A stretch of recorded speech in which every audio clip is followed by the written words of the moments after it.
하나님의 말씀을 우리 함께 보도록 하겠습니다. 오늘 오후 시간에 우리 함께 나눌 말씀은요, 사무엘상 16장에 있는 말씀을 우리 함께 보도록 하겠습니다. 구약성경 사무엘상 16장입니다.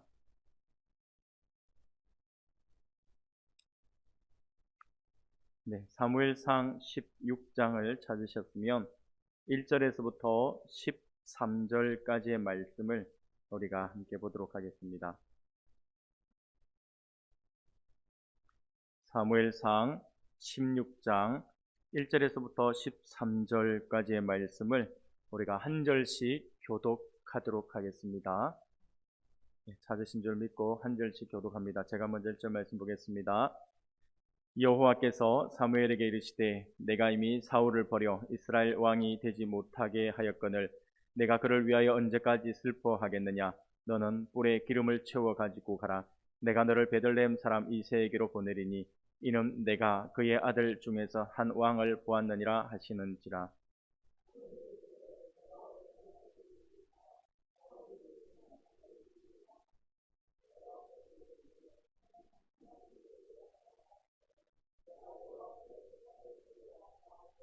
이새를 제사에 청하라. 내가 내게 행할 일을 가르치리니 내가 내게 알게 하는 자에게 나를 위하여 기름을 부을지니라.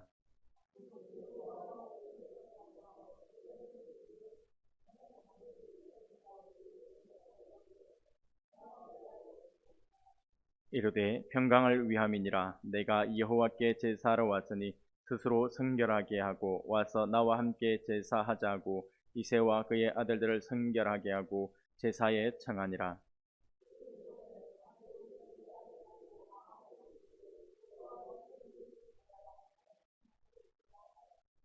여호와께서 사무엘에게 이르시되 그의 용모와 길을 보지 말라. 내가 이미 그를 버렸노라. 내가 보는 것은 사람과 같지 아니하니 사람은 외모를 보거니와 나 여호와는 중심을 보느니라 하시더라.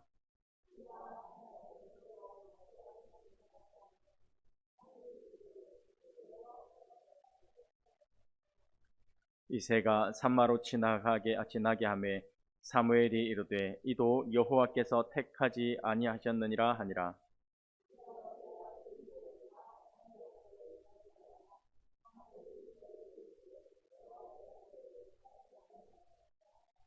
또 사무엘이 이새에게 이르되 내 아들들이 다 여기 있느냐. 이새가 이르되 아직 막내가 남았는데 그는 양을 지키나이다.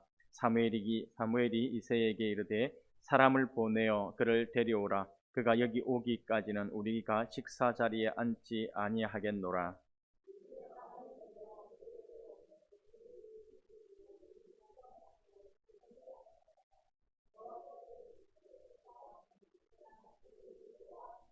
함께 보겠습니다. 사무엘이 기름 물병을 가져다가 그의 형제 중에서 그에게 부었더니 이날 이후로 다윗이 여호와의 영에 크게 감동되니라. 사무엘이 떠나서 라마로 가니라. 아멘. 할렐루야. 반갑습니다. 오늘 오후 시간에도 하나님의 큰 은혜가 우리 사랑하는 성도님들 모두에게 크게 차고 넘쳐나기를 소원합니다. 우리가 CF라든지 뭐 텔레비전에 나오는 CF나 아니면 요즘에 홈쇼핑 광고 같은 것도 우리가 많이 보죠. 예, 그런 것들을 보면 꼭 어떤 제품을 판매할 때 보면 그 판매하는 제품 옆에는 항상 뭐 연예인이나 아니면 유명한 사람이 나와서 같이 그 제품을 소개한다든지 아니면 그 CF 모델이 되어서 그 제품을 소개하는 것을 우리가 보게 됩니다.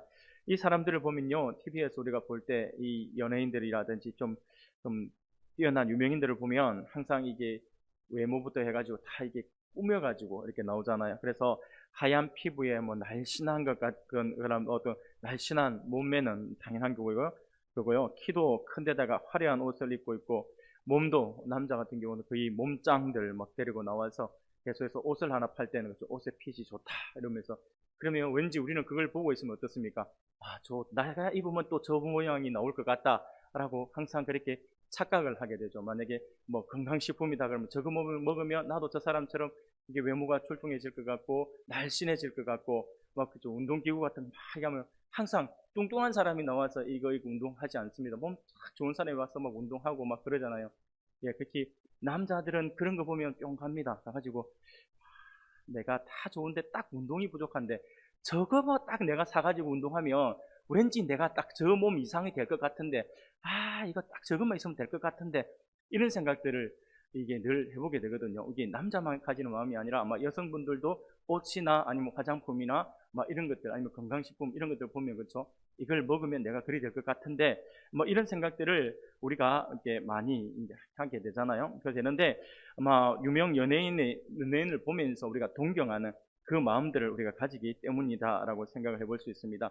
유명 연예인의 어떤 성격이나 성품도 겉모습과 같을 것이다라고 우리가 생각을 해서 그 사람들이 있으면 특히 청소년들 같은 경우는 자기네들이 좋아하는 그 연예인이 있으면 그 연예인들 무조건 따라하려고 합니다. 그러면 그도 자신도 그렇게 될 거라고 하는 그러한 생각들을 착각들을 보통 많이 하면서 그렇게 열심히 하죠. 그래서 열심히 그 제품을 사서 먹어보기도 하고 또 다이어트 해보기도 하고 운동도 열심히 해보고 그리고 뭐 피부도 열심히 가꾸고 뭐 이렇게 여러 가지들을 많이 해봅니다. 결국 뭐 하다가 결국 중단하고 저거 나한테는 안 맞더라라고 이야기를 하면서 결국 돌아서고에 되는 그런 모습들을 우리가 종종 보게 되는데 여하튼 TV에 나오는 연예인들을 보면서 우리가 그런 동경하는 그런 마음들을 가지면서 나도 저렇게 되고 싶다라는 생각들을 우리가 보통 많이 가져봅니다. 이것은요, 뭐 저나 여러분들만 가지고 있는 마음들이 아니라 아마 대부분의 사람들이 그것을 보면서 부럽다, 나도 저렇게 되었으면 좋겠다라고 하는 생각들을 다 가져볼 것입니다. 저는 물론 이 모든 생각들이 그러한 것들이 꼭 나쁘다라고는 저는 할 수는 뭐 없다라고 봅니다. 왜냐하면 보고 도전을 받고 또 긍정적으로 이렇게 하는 것들은 참 좋을 뭐 나쁘지는 않다라고 생각을 하는데 문제는 뭐냐면 그죠 외모 지상주의에 빠져가지고 외모가 모든 것을 다 결정하는 것처럼 생각하고 받아들이는 것은 문제가 된다라고 할 수가 있습니다. 그런 면에서 오늘날은 이게 조금 시대적인 어떤 상황들이 또 다르게 반영을 해서 예전에는 그렇죠. 얼굴도 굉장히 이뻐야 되고 몸매도 날씬해야 되고 형제 남자들 같은 경우 키도 크고 얼굴도 잘생기고 몸도 좋고 막 이렇게 여기 딱 정형화되어 있거든요. 이런 사람만이 연예인을 할 수 있다 아니면 탑스타가 될 수 있다라고 생각을 하지만 오늘날은 어떻습니까? 이 좀 그러한 절대적인 어떤 시각이 이제 많이 흐려졌잖아요. 흐려져가지고 요즘에는 개성을 많이 강조합니다. 그래서 우리 시대를 우리가 좀 다른 말로 이야기하면 포스트 모더니즘 시대다라고 이렇게 이야기를 하는데 이 시대는 뭘 이야기하냐면 절대적인 건 없고 다 상대적이다라고 이야기를 해요. 그것이 시대적으로 굉장히 반영이 되는 것 같아요. 그래서 우리 사회에서도 지금도 뭐 예를 들면 뭐 동성애라든지 이런 동성애 법안이라든지 이런 것들이 계속 올라오는 이유도 결국에는 뭐냐면 모두가 다 평등하다라고 하는 그 사고 안에서 자꾸 생각을 하기 때문에 이렇게 되는데 이게 절대적인 것이 다 무너지면요 이게 좋은 말처럼 들리지만 모두가 상대적인 것이기 때문에 이런 것들이 상대적이고 절대적인 것은 없다라고 할 때 이것이 좋게 받아들여지기는 하겠지만 물론 이것이 사람과 사람과의 관계 안에서는 이것이 이루어져야 되지만 절대적인 건 무조건 없어지면 어떤 현상이 벌어지냐니까 바로 하나님이 없어지는 거예요. 유일하신 하나님이 없어지고 바로 여기서 나타나는 것이 바로 종교 다원주의가 나타나는 거죠. 절대적으로 예수를 믿어야지만 구원을 받는다라고 하는 그 사실로 이렇게 너희들이 이야기하는 것은 틀렸다라고 하는 거죠. 다 시대적인 반영이 되는 건데 모두가 다 평등하고 모두가 다 동등하다라고 이렇게 이야기를 하는 그 가운데서 그 세계관 안에서 너희들만 예수를 믿어야지만 구원이 있고 교회에서만 구원이 있다라고 말하는 것은 잘못된 거다라고 이야기를 하는 거죠. 그래서 오늘날은요, 이 교육을 하는 데 있어서 가르칠 때 한쪽에 편향되어서 가르치면 이 문제가 되는 거예요. 문제가 되어서 또 다른 투사가 들어온다든지 이렇게 되는 거죠. 여하튼 오늘 우리 시대는요, 이게 어떤 종교적인 부분, 절대적인 어떤 그런 부분들을 떠나가지고 예전에 외모 지상주의의 어떤 세계 속에서 이 사람의 개성을 많이 보고 모든 사람들을 이제 다 존중해 주려고 하는 그런 흐름은 저는 좋다라고 보는데 그것이 무조건 마치 또 이제는 그게 또 다른 또 어떤 절대적인 것이 되어버리는 경우들이 또 생기더라고요. 그래서 조금 위험하지 않는가라는 생각은 해보게 됩니다. 문득 제가 외모에 대해서 이렇게 외모 지상주의 어떤 모습들에 대해서 잠깐 언급하면서 말씀을 시작하는데 제가 말씀을 준비하면서 하나의 생각을 해보았기 때문에 제가 그 이야기를 잠깐 해보게 되었습니다. 다름이 아니라 하나님께서 사람을 선택하실 때 외모를 보고 선택하신다면 어떻게 될까라고 하는 거예요. 말도 안 되는 생각이지만 문득 그런 생각이 들더라고요. 하나님께서 우리 외모를 보고 사람을 선택하시고 외모를 보고 하나님께서 구원받을 사람, 구원받지 못할 사람 막 이렇게 정한다면 어떻게 될 것 같아요? 네, 큰일 나겠죠. 네, 큰일 납니다. 만약에 여러분들 같은 좀 다들 자신 있으시죠? 예수 하나님께서 외모만 보고 구원을 받는다, 구원을 한다면 여러분들은 다 자신 있으시죠? 저는 자신이 없습니다. 그래서 저는 하나님 외모를 보고 사람을 구원한다 했으면 와, 큰일 날 뻔했다라는 생각이 문득 들더라고요. 근데 가끔가다 우리 가운데 그렇죠, 무슨 자신감인지 모르겠지만 이런 이야기들을 하면 꼭 한마디 꼭 그런 생각을 하는 사람이 있어요. 나는 괜찮은데 누구는 좀 걱정이 되겠다, 뭐 이런 생각을 하는 사람들이 있더라고요. 무슨 자신감인지는 모르겠지만 여하튼 하나님께서 외모를 보고 판단하신다면 우리는 정말 큰일 난다라는 생각들을 문득 해보게 되더라고요. 오늘 말씀을 보면 이제 사울 왕의 어떤 모습과 사울과 이제 다윗을 하나님께서 택하시는 장면이 오늘 본문의 말씀에서 기록되어 있습니다. 사울 왕이 계속해서 하나님 앞에 불순종을 하니까 사무엘이 굉장히 마음 아파합니다. 여하튼 자기가 기름을 부었잖아요. 하나님께서 사무엘을 통하여서 이렇게 말씀을 해주신 것이지만 결국은 자기가 기름 부어서 왕으로 세운 것이잖아요. 그래서 사무엘 입장에서는 사울 왕이 좀 돌이켜가지고 하나님 앞에 바로 섰으면 좋겠는데 그러면 이 나라가 또 부강해질 것이고 사울 왕의 어떤 그 자리도 계속 지속될 것이고 이 나라가 더 안정이 될 것인데라는 생각을 하는 거예요. 그런데 사울 왕은 계속해서 하나님 앞에 불순종을 하는 거죠. 불순종하니까 하나님께서 이게 결국엔 그를 버렸다라고 하게 되는 거죠. 하나님께서 그를 버리시는데 이 사무엘 입장에서는 그것이 너무 안타까운 거예요. 너무 안타까워서 계속해서 그거로 인해 슬퍼하는 거죠. 슬퍼하니까 하나님께서 이 사무엘에게 언제까지 사울 때문에 슬퍼할 것이냐, 내가 사울을 버렸으니까 내가 사울을 왕으로 세운 것을 후회한다. 나는 이미 사울을 버렸다. 그러니 더 이상 사울에 대한 미련을 버려라 라고 말씀을 합니다. 그러고는 하나님께서 사무엘에게 뿔에 기름을 채워서 베들레헴으로 가라라고 말씀을 합니다. 그래서 베들레헴 사람 이새에게 가라고 명령을 하시고 하나님은 사울을 결국 버렸기 때문에 그 이새의 집에서 또 하나님께서 예비해 놓은 사람이 있으니까 그에게 기름을 부어라 라고 하는 것을 하나님께서 사무엘에게 말씀을 합니다. 하나님은 사울이 아닌 하나님 마음에 합당한 사람, 하나님 마음에 딱 맞는 사람으로 이새의 아들 중에서 다음으로 왕이 될 사람을 선택해 놓으셨던 것이죠.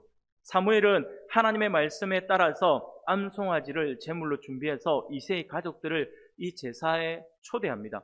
그러면서 이 제사에 초대를 하니까 이 이새가 자기의 아들들을 데리고 이 제사에 참석을 합니다.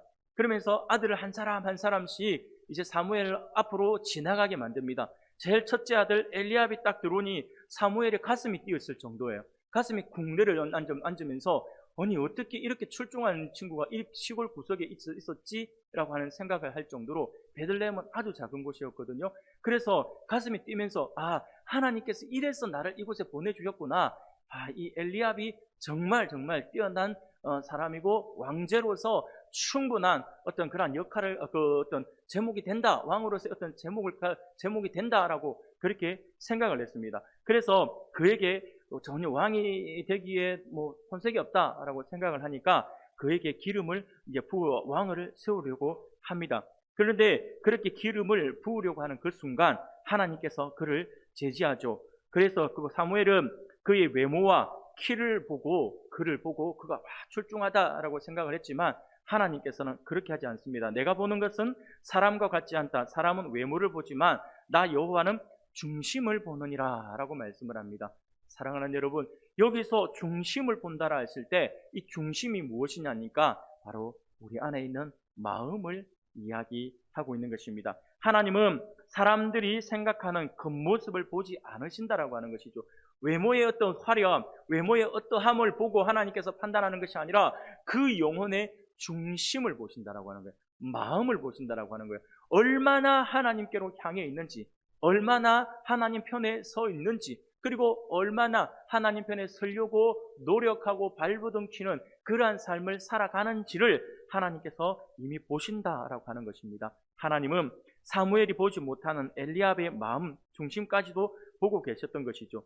여하튼 하나님께서 엘리압은 아니다라고 이야기를 하니까 둘째 아들 이제 아비나답이 이제 지나갑니다. 그러니까 이 사무엘의 입장에서는 자기 눈에 볼 때 출중했던 이 아들이 아니다라고 하니까 뭐 둘째 정도면 그럼 다음 더 출중한 사람이 있으려나라고 생각을 할 수도 있겠죠. 둘째 아들 아비나답이 지나가면서 그도 역시 출중하니까 형 못지않게 출중하니까 아마 그럼 이 사람인가 해서 기름을 부으려고 합니다. 그래서 하나님께서 역시 이 아들도 아니다라고 이야기를 합니다. 셋째 아들 삼마가 지나가니까 이 아들도 하나님은 아니다라고 이야기를 하죠. 그래서 7명의 아들이 다 지나갔지만 하나님은 그 누구 하나도 선택을 하지 않으셨습니다. 순간 이 사무엘 입장에서는 당황스러울 수밖에 없는 거예요. 하나님께서 자기를 지금 보내서 이 아들 중에 한 사람을 기름을 부으라 했는데 하나님께서 계속해서 아니다라고 하니까 이 사무엘 입장에서는 당황스러운 것이죠. 아마 이세 입장에도 아버지 이세도 굉장히 당황했을 것 같습니다. 그렇게 당황해하면서 이세는 사무엘은 내가 실수로 하나님의 말씀을 잘못 들었나? 이 베들레헴 말고 다른 데 가라 했는데 내가 베들레헴으로 왔나? 잘못 왔나? 라고 생각을 했을 수도 있을 것 같습니다. 여하튼 잠시 이 난감한 상황에 처해졌지만 사무엘이 다시 이세에게 묻습니다. 당신의 아들이 여기 있는 사람들이 전부 다입니까? 아들이 7명이 지나갔으니 당연히 다라고 생각을 하겠죠.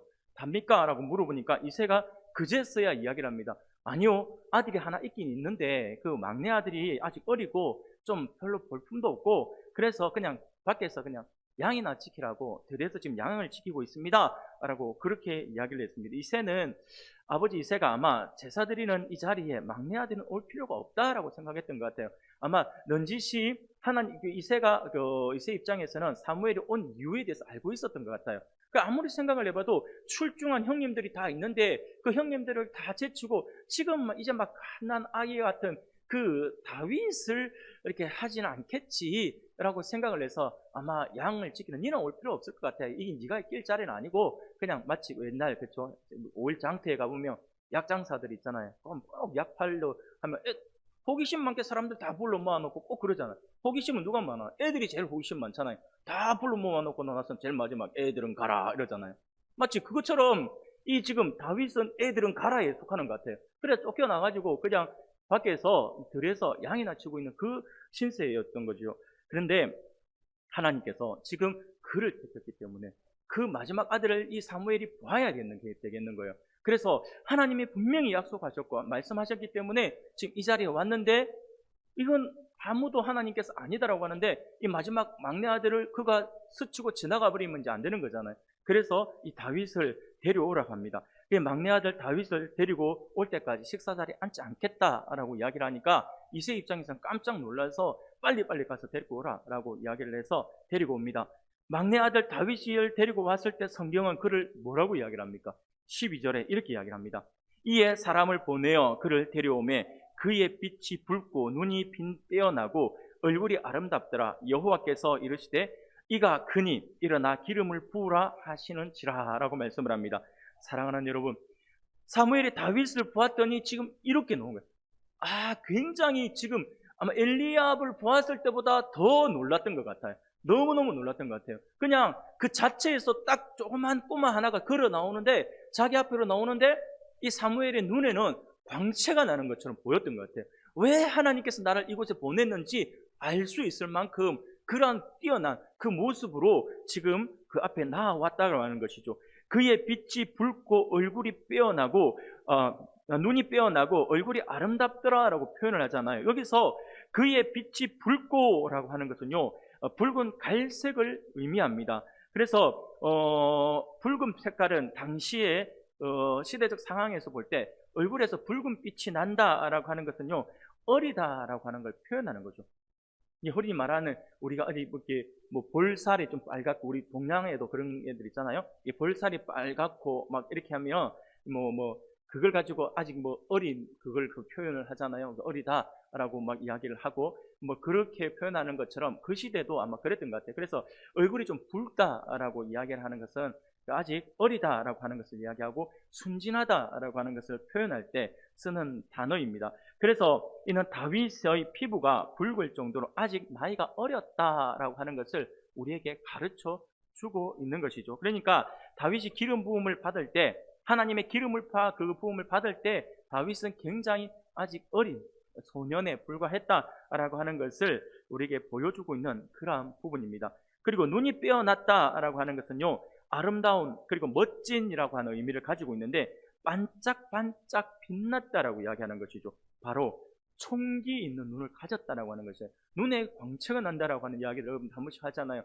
눈을 딱 봤는데 이 아이 하나가 눈이 초롱초롱 해가고 딱 눈을 봤을 때 와, 이 아이 눈빛을 보니까 이 아이가 앞으로 어찌 될지 굉장히 기대가 된다, 막 이런 이야기들을 한 번씩 하잖아요. 그것처럼 다윗이 그랬던 것 같아요. 눈에서 총기가 막 파릿하게 나고 굉장히 또릿또릿한 그러한 모습을 가졌던 것 같아요. 그리고 얼굴이 아름답다라고 했는데 이것은요, 단순히 겉으로 드러나는 아름다움만이 아니라 내면에서 풍겨나오는 아름다움을 가지고 있었던 것이죠. 그래서 이 안에서 풍겨져 나온 그 신앙, 하나님의 은혜 안에서 이렇게 그 표현이 되고 이게 밖으로 표현되어지는 그 아름다운 그 모습이 지금 사무엘의 눈에 띄었던 것이죠. 그래서 사무엘이 이 표현을 하고 있는 것입니다. 이런 다윗이 사무엘 앞에 나오니까 하나님이 그제서야 말씀을 합니다. 이가 그니 일어나 기름을 부으라. 네, 그러니까 한마디로 이 아이 때문에 지금 내가 사무엘이 이곳에 왔다라고 하는 것이죠. 사무엘은 하나님의 말씀을 듣고 기름 뿔병을 가져다가 다윗에게 기름을 붓습니다. 그러자 그날 이후로 다윗이 하나님의 영에 크게 감동되었다라고 말씀을 합니다. 사랑하는 여러분, 이후 사무엘은 아무 말도 남기지 않고 라마라고 하는 곳으로 돌아갔습니다. 이 기름 부음을 받은 사건은요, 하나님의 말씀을 따라 조용히 기름을 부은 것으로 끝나는 것처럼 보이지만 이제부터 하나님은 다윗과 함께 계시고 다윗을 통해 이스라엘을 이끄실 것이다 라고 하는 큰 계획을 보여주고 있는 것입니다. 새롭게 기름 부음을 받은 왕으로 부름받았던 이 다윗의 마음이 어땠을지에 대해서는 사무엘상 16장에서는 정확하게 이야기를 하고 있지 않습니다. 표현을 하고 있지 않습니다. 하지만 하나님께서는 다윗의 인생 전체를 통해 다윗의 마음을 훈련하고 빚어나가기 시작하셨다라고 하는 것을 이후의 모습들 속에서 우리가 살펴볼 수 있습니다. 사랑하는 여러분, 하나님은 왜 왕이었던 사울을 버리고 새로운 왕을 찾으셨을까요? 하나님은 교만한 사울의 마음을 보시고 그를 버리셨습니다. 그리고 하나님의 마음에 맞는 새로운 왕 다윗을 세운 것이었죠. 사랑하는 여러분, 여기서 우리가 분명히 기억해야 될 것이 있습니다. 그것이 무엇이냐니까 다윗이 처음부터 왕으로서의 어떤 제목으로 출중했기 때문에 하나님께서 그를 세운 것이 아니었다라고 하는 거예요. 하나님께서 처음부터 다윗을 보고 다윗이 너는 왕이 될 사람이야 라고 하는 것을 보시고 하신 것이 아니라 하나님께서 다윗의 그 중심, 그 마음을 보셨던 거예요. 하나님 편에 서려고 하는 그 마음, 어떤 상황 속에서도 하나님을 의지하고 하나님께 모든 것을 묻고 하나님의 뜻에 따라서 움직이려고 하는 그 어릴 때부터의 그 중심을 하나님께서 보셨기 때문에 하나님께서 그를 택하신 것이죠. 그리고는 하나님께서 택하시고 난 뒤에 기름 부음을 하고 기름을 붓고 난 뒤에 다윗을 훈련시켜 나가는 거예요. 왕이 될 그때까지 왕으로서의 어떤 그 모든 자질을 갖출 수 있도록 훈련을 시켜 나가는 것이죠. 사랑하는 여러분, 이것이 오늘 우리에게 무엇을 의미해 주냐면요, 하나님께서 여러분들을 택하실 때, 우리 모두를 택하실 때 우리의 어떤 모습들이, 우리의 삶이 깨끗하고 우리가 정직하고 우리가 정말 많은 사람들에게 인정을 받는 그런 선한 사람이기 때문에 하나님께서 우리를 택하신 것이 아니었다라고 하는 거예요. 하나님께서 일방적으로 우리를 선택하시고 우리에게 은혜를 베풀어 주신 거예요. 구원이라고 하는 그 은혜를 베풀어 주셨어요.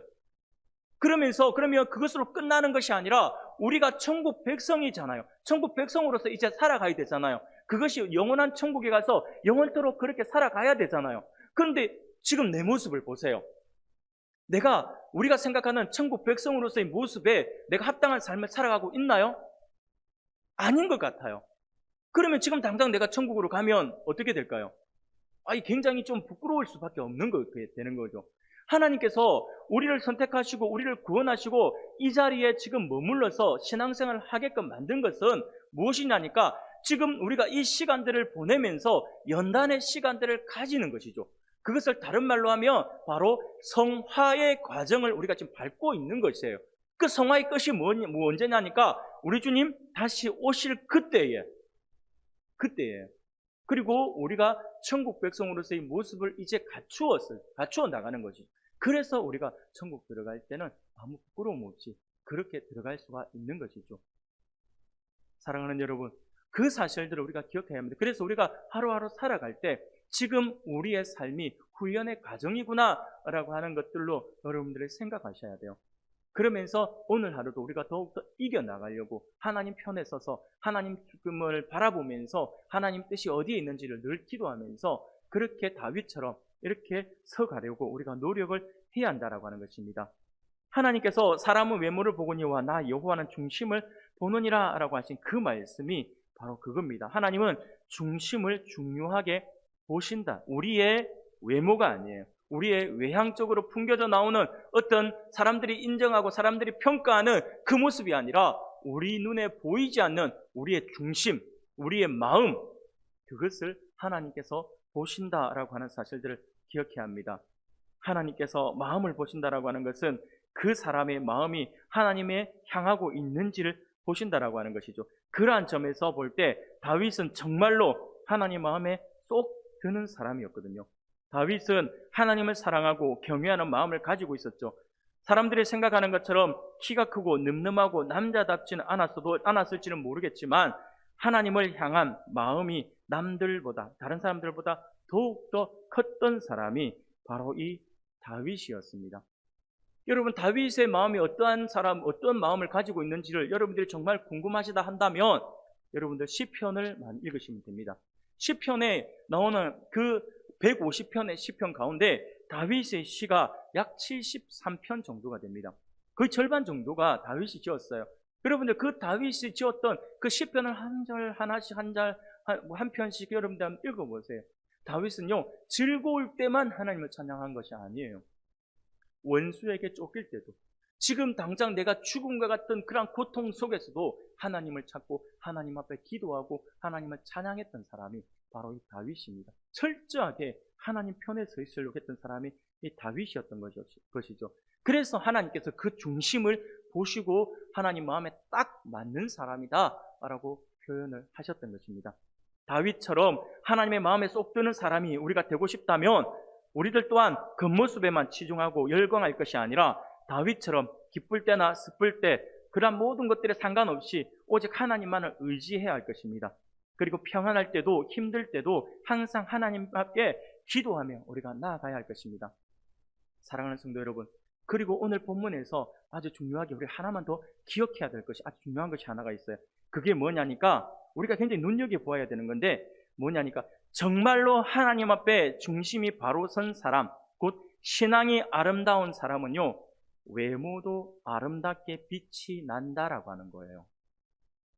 우리가 자꾸 외모에 너무 많은 것들을 투자하려고 많이 해요. 외모에 대해서 너무 많은 신경을 많이 쓰고 막 그렇게 하려고 하면서 많은 시간과 많은 물질을 투자를 많이 하잖아요. 근데 진짜 중요한 것은 외모가 아니라 우리의 마음이었다라고 하는 것이죠.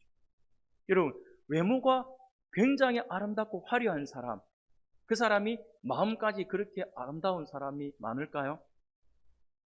그런데 있잖아요, 반대로 마음이 정말 아름다운 사람은요, 외모가 조금 못하다 하더라도 그 마음에서 우러져 나오는, 그 풍겨져 나오는 그 아름다움이 그 외모를 다 뛰어넘어요. 그래서 그가 아름답다라고 하는 표현들을 굉장히 많이 받게 됩니다. 여러분들이 그 사실들을 우리가 분명히 기억해야 할 것입니다. 우리가 보면 다윗의 외모가, 오늘 본문에도 다윗의 외모가 아름다웠다라고 하는 부분들에 대해서 아마 외모가 좀 출중했다라고 하는 부분들에 대해서는 우리가 의심의 여지가 없습니다. 하지만 이 표현이 다윗의 외모의 아름다움만을 표현하는 것이라고 한다면 그것은 우리의 착각입니다. 오산입니다. 우리는 이를 다윗의 내면에 간직된 아름다운 신앙에서 분출되어 나온 그런 아름다움으로 보는 것이 옳습니다. 아니, 다윗이 본래 가지고 있던 그 외모의 아름다움에 진짜 그 내면의 아름다움이 그 신앙이 포함되어서 풍겨져 나오는 그 영적 아름다움이 겹쳐서 이렇게 사무엘의 눈에 아름답게 보였던 것이었죠. 이것이 중요합니다. 사랑하는 여러분, 사실 아름다운 신앙에서 우러져 나오는 아름다움은 인간이 가꾸어 만들어낸 외양의 아름다움과는 비교할 수가 없을 만큼 아름답다라고 하는 사실들을 기억할 수 있길 바랍니다.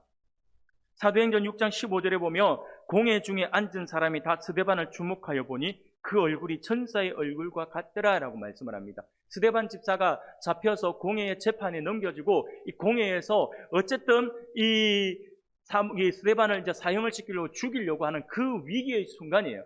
그런데 이 스데반이 이 마음이 얼마나 평안했으면 얼마나 이 마음이 하나님을 향한 그 마음으로 이 담담하고 이게 마음이 흔들림 없이 하나님을 바라보았으면 이 안에서 풍겨져 나오는 외모의 그 모습이 사람들이 볼 때 스데반을 보면서 좀 겁에 질려 있다, 아니면 그냥 뭐 다른 어떤 표현을 한 것이 아니라 천사의 모습과 같다라고 표현을 해요.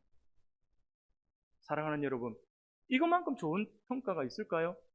누군가가 여러분들을 보면서 내가 너를 보니 천사를 대하는 것 같아, 천사의 모습이 보이는 것 같아, 나는 너를 보니까 예수님이 보이는 것 같아. 여러분, 이것만큼 더 훌륭한 칭찬이 있을까요? 예수 믿는 사람에게?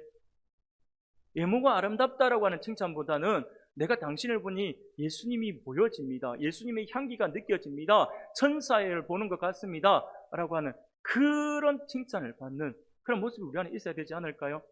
그것이 진짜 신앙인이 될 것입니다. 그런 의미에서 저는요, 우리 은광교회 성도님들은 한 분도 빠짐없이 신앙의 아름다움을 유지하면서 천사의 얼굴과 같은 그 아름다움을 가질 수 있기를 주의 이름으로 축복합니다. 사랑하는 성도 여러분, 하나님은 우리의 외모가 아니라 마음속까지 꿰뚫어 보시는 그런 분이시다라고 하는 사실들을 우리가 기억할 수 있길 바랍니다. 그래서 사람의 마음을 보시는 하나님이 우리의 마음도 항상 지켜보신다라고 하는 사실들을 늘 기억해서 겉모습보다는 내면을 가꾸고 마음을 훈련하는 그런 성도들이 되어서 우리들 또한 다윗처럼 하나님의 마음에 딱 맞는 사람이라고 하는 칭찬을 들을 수 있는 저와 여러분들이 되시기를 주님의 이름으로 축원합니다. 기도하겠습니다. 하나님, 오늘 말씀을 통해서 하나님께서는 사람의 외모가 아니라 중심을 보시는 분이라고 하는 그 사실을 다시 한번 일깨워 주심 감사합니다. 눈에 보이는 겉모습을 가꾸는데 힘쓰기보다는 하나님을 향한 마음을 잘 지키는 우리가 될 수 있도록 인도하여 주시옵소서. 우리 마음의 중심에 언제나 하나님이 최우선이 되어 늘 주님을 먼저 보고 주님의 뜻을 행하는 우리들이 되게 하여 주시옵소서. 그리하여서 늘 중심을 보시는 하나님께 택함을 받아 더욱 귀하고 크고 놀라운 일에 쓰임받는 우리 모두가 될 수 있도록 하나님 인도하여 주시옵소서. 감사합니다. 예수님 이름으로 기도드립니다. 아멘.